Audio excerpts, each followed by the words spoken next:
Bismillahirrahmanirrahim. Ladies and gentlemen, first of all, I really want to thank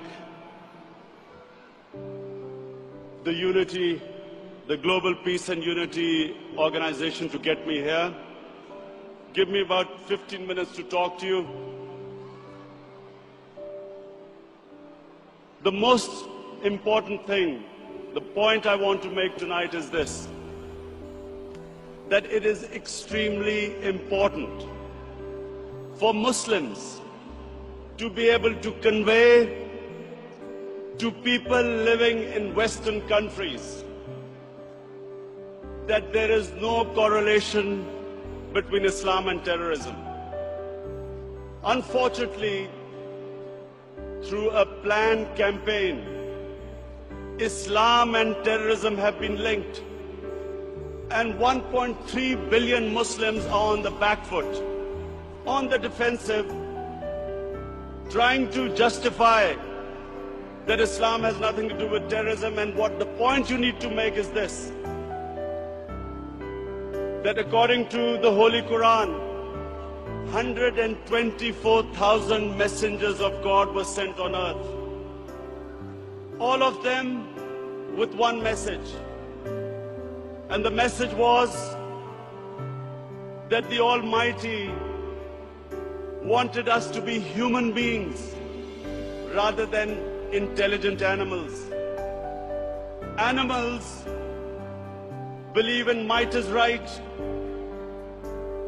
survival of the fittest, whereas human beings have compassion and justice. And Muslims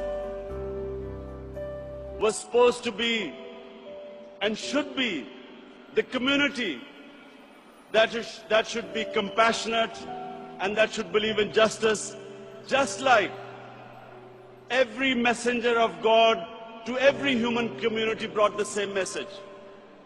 So when something like 9/11 happens, we should be able to tell those people who blamed 1.3 billion people for the acts of 18 people that terrorism knows no religion. All religions preach the same thing. And unfortunately, we do not have either the political or intellectual leadership in the Muslim world to be able to convey our point of view.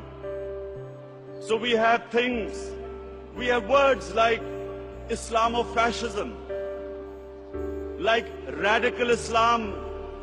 When Tony Blair and George Bush say that the enemy of Western civilization is radical Islam, how is the man in the street in the West supposed to differentiate between a moderate Muslim and a radical Muslim?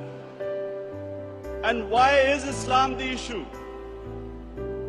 Before 9/11, 70% of all suicide bombings was by Tamil Tigers in Sri Lanka. No one ever blamed Hinduism for what they were doing. No one ever said that tell the Hindu priests to tell them that suicide bombing is not part of Hinduism. So why were we on the defensive? How is suicide bombing anything to do with any religion? And unfortunately, because we did not have the leadership, and because sadly in the Muslim world, there were people who played along the game, called themselves moderate Muslims. We had military dictators, in order to get Western support, called themselves enlightened moderates, perpetuating this image that perhaps it's something to do with Islam or radical Islam. All human communities have moderates, have liberals, have conservatives, and have fanatics. Islam also has its fanatics, but the moderate majority is always liberal, because our religion preaches, our religion accepts other communities and other religions. We all know that Islam believes in plurality. Muslims have lived with other religions. We have lived with Hindus, we have lived with Buddhists, we have lived with Jews, Christians. We accept, as the Quran says, Allah says in the Quran that it is through His will that we are distributed in different communities. It is through Allah's will that human beings are distributed in different religions and communities. And Allah goes on to say that had He wanted, we would all become one community. And then it goes on to say, the ayat goes on to say, compete in being good human beings. So we have a religion which preaches plurality. We accept other religions.